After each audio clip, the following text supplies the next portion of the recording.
Ok, estamos de volta para finalizar então esse nosso estudo esse artigo dessa revista aqui, a chamada da meia-noite. Já está um pouco escuro, já começando a noite aqui. Mas vamos continuar então falando sobre as manipulações financeiras que foram profetizadas aí nas escrituras. E de certa forma estamos vendo isso aqui, a revista já era de 2018 e já antecipava alguns fatos que a gente vê hoje em dia já como fatos consumados.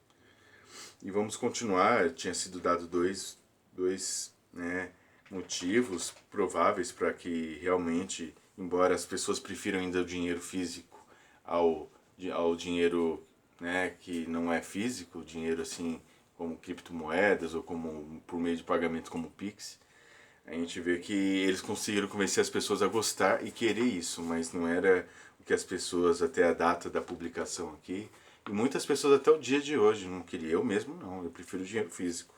Eu não estou interessado em que a Receita Federal saiba de cada gasto meu. Por que eles querem tanto saber o que eu gasto? Para me taxar ainda mais? Será que é algo assim que realmente incomoda o governo, que a gente tenha uma liberdade financeira? Com certeza. Vamos lá.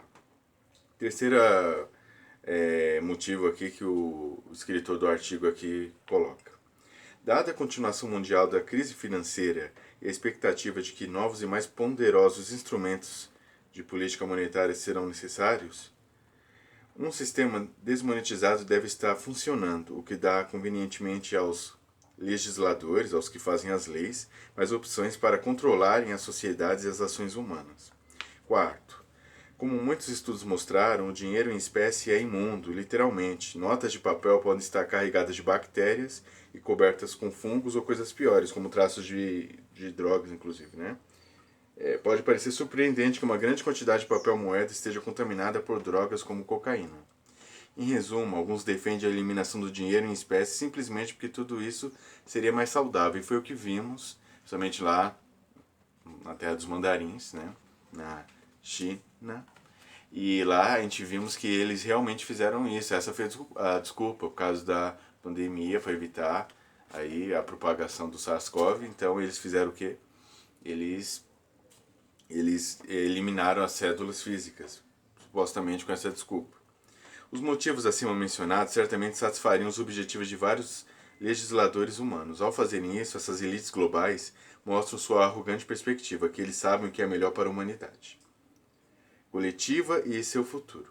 Isso se encaixa como uma luva relativamente às necessidades de um governador único para o mundo, que deseja expressamente enredar os seres humanos e forçá-los a reconhecê-lo como um Deus. Esta é a conspiração já em andamento nos dias atuais. O último economista financeiro fracassado. Voltamos então à nossa pergunta inicial. Como podemos saber que a Bíblia prediz um sistema monetário que não use o dinheiro em espécie? Lemos em Apocalipse 13, do 15 ao 17. E foi-lhe, né, a segunda besta, dado poder. Também obrigou todos, os pequenos, grandes, ricos e pobres, livres e escravos, a receberem certa marca na mão direita ou na testa, para que ninguém pudesse comprar nem vender, a não ser quem tivesse a marca, que é o nome da besta ou o número do seu nome. Aqui verificamos que um sistema transacional global estaria funcionando. Ele se aplica a todos os povos da Terra, não importando sua posição privilegiada, nem seu status econômico ou político. Todos estarão sujeitos a esse novo sistema. Apenas aqueles que receberam a marca e adoraram a primeira besta, que é o anticristo, terão permissão para comprar e vender. Não sabemos qual será a forma de marca. Né? E existem várias possibilidades, desde o chip, desde da marca que o Bill Gates está patrocinando, que é uma espécie de... Né, enfim, uma espécie de que é luminoso, né? Tem a luciferase e forma uma marca que dá para ser lida ali pelo aparelho ali que comprovaria aí, então a sua imunização, vamos dizer assim. Vamos lá. Todavia, pode-se deduzir com validade que esse sistema transacional proporcionado pela marca deverá ser controlado centralmente. Pensando-se de maneira logística, como mais esse sistema poderia ser colocado em funcionamento mundialmente? Não é possível comprar e vender nada fora desse novo sistema. Deve ser um sistema de pagamentos impossível de ser penetrado e que não pode ser burlado pelo dinheiro em espécie, ou mesmo pelo ouro. Por isso, justamente, no caso do dinheiro em espécie, tem que ser eliminado para que não haja outro meio de pagamento. Raramente alguém vai ter ouro, né, gente? Vamos e convenhamos, eles pensam em tudo. Eles se reúnem com antecipação e já vão vendo o que vão fazer. É com muito tempo que eles estão planejando tudo o que está acontecendo. A profecia, com frequência, revela antecipadamente aquilo que a humanidade irá livremente escolher fazer no futuro. Deus já sabe, Deus é soberano. A profecia como escolha. Como foi mencionado, a profecia bíblica confirma que um sistema sem dinheiro em espécie será colocado em vigor algum dia. Embora tenha sido profetizado, também é verdade que Deus não força a humanidade a se conformar e realizar o cumprimento de suas profecias. Em outras palavras, a humanidade não desenvolverá uma sociedade sem dinheiro em espécie por obediência à Bíblia. Ao contrário, a humanidade o faz por sua livre vontade e por suas próprias razões. A profecia, com frequência, revela antecipadamente aquilo que a humanidade irá livremente escolher fazer no futuro. Contudo, ao mesmo tempo, embora a livre agência, a escolha humana esteja envolvida, tudo o que está profetizado na Bíblia será cumprido. É admissível que a lógica neste caso possa parecer meio enrolada. É estarrecedor verificarmos que a humanidade irá optar por fazer escolhas não inteligentes, escolhas inexplicáveis que não demonstram nenhuma lógica ou bom senso. É como se a humanidade preferisse fazer o mal a si mesma, agir em seu detrimento, do que ser obediente a Deus. O salmista faz uma pergunta paralela. Por que se amotinam as nações e os povos tramam em vão? Salmo 2, versículo 1. Do seu trono nos céus o Senhor põe-se a rir e caçoar deles, no versículo 4, como resposta. Próximos passos, então, para esse cenário. Essencialmente, para que o Apocalipse 3,17 seja cumprido, grosseiramente de maneira simplificada, pelo menos 4 coisas precisam acontecer. Primeiro, deve existir um sistema financeiro globalmente integrado e fechado. Tecnologias comuns e necessárias devem estar em funcionamento. Isso significa que nem ao menos um pequeno banco na cidade de Tupelo, no Mississippi, ou na ilha de Tuvalu, será capaz de realizar qualquer tipo de transação, seja para comprar alimentos ou para vender uma casa, fora desse sistema fechado. Segundo, o sistema bancário central deve ser endossado em todos os lugares e coordenado centralmente. Isso deve resultar numa filosofia monetária compartilhada em todo o mundo, que essencialmente exerça uma forte influência sobre o mercado e sobre o comportamento humano. Em outras palavras, o mundo inteiro deve concordar em agir de acordo com as mesmas regras e valores, desta forma obedecendo e seguindo as ações dos oficiais do setor monetário, o equivalente a suzeranos do dinheiro moderno. Terceiro, os estatutos legais e as instituições regulatórias que supervisionam as atividades financeiras de países individuais devem ser substituídos por uma autoridade mundial, centralizada para que as ações unificadas entrem em vigor e sejam impostas. Isso é fácil, né? Por meio do Banco Mundial, que já existe, tá? Fica lá na Europa, não me lembro se é na Holanda ou é na Suíça, mas ele já regula os bancos centrais de cada dos países aí.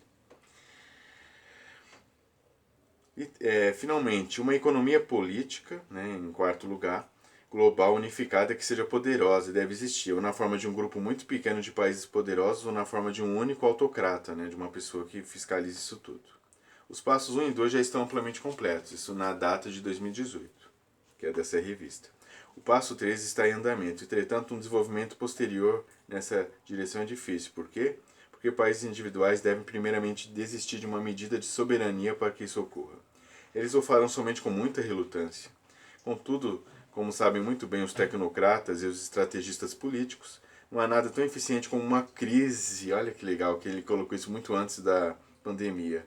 E era a opinião desse especialista que confere com o que aconteceu. Foi necessária uma crise, né?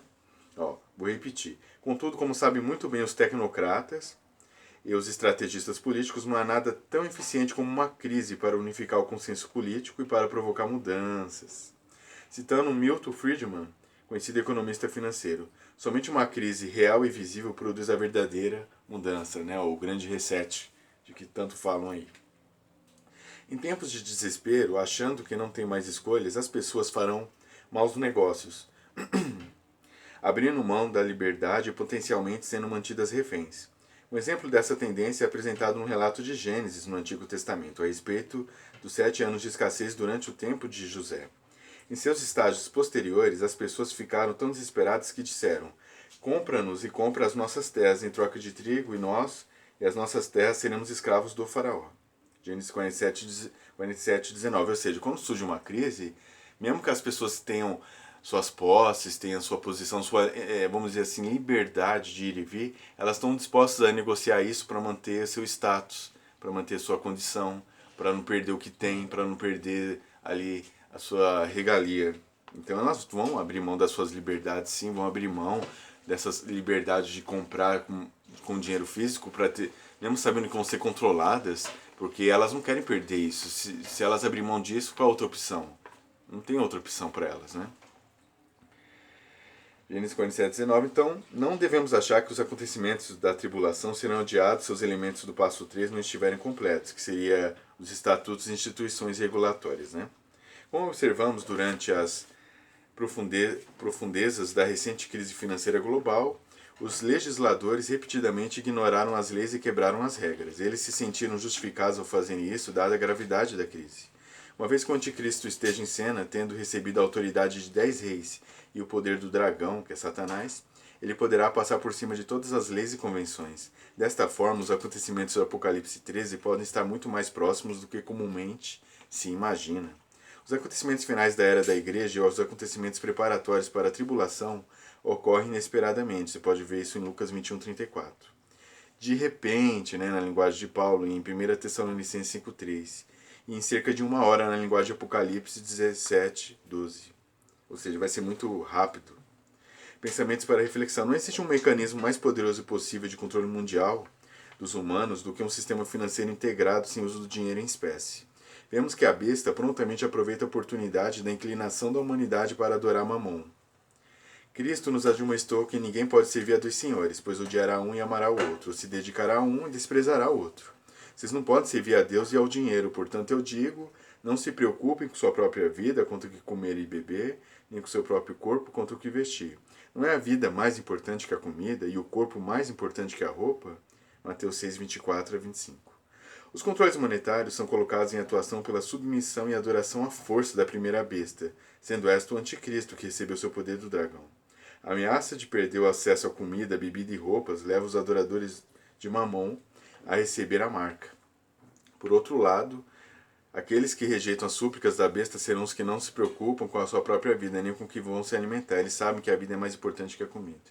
A Bíblia diz que todos aqueles que recusarem adorar a primeira besta, o que perseverar até o fim, de Mateus 24:13, serão mortos. Essa é a política de um regime tribulacional discriminatório que dura 42 meses, ou 3 anos e meio, que busca consolidar a obediência à primeira besta, rejeitando a Deus e o Cordeiro, e todos aqueles cujos nomes estão no livro da vida.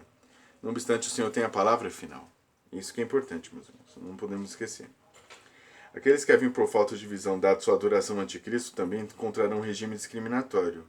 Lemos a respeito disso. Um terceiro anjo o seguiu dizendo em alta voz: se alguém adorar a besta e a sua imagem e receber a sua marca na testa ou na mão, também beberá do vinho do furor de Deus, que foi derramado sem mistura no cálice da sua ira. Será ainda atormentado com enxofre ardente na presença dos santos anjos e do Cordeiro. E a fumaça do tormento de tais pessoas sobe para o todo sempre. Para todos os que adoram a besta e a sua imagem, e para os que recebem a marca do seu nome, não há descanso, dia e noite. Então é importante esse aviso, aqui termina a matéria, porque é uma coisa muito mais séria do que as pessoas pensam. Nunca, talvez essas pessoas perceberam que o ato de comer, beber, vestir, né, que também está ligado ao ato da provisão, porque a Bíblia diz que a gente vale mais que pardais, porque Deus cuida até da alimentação dos pardais.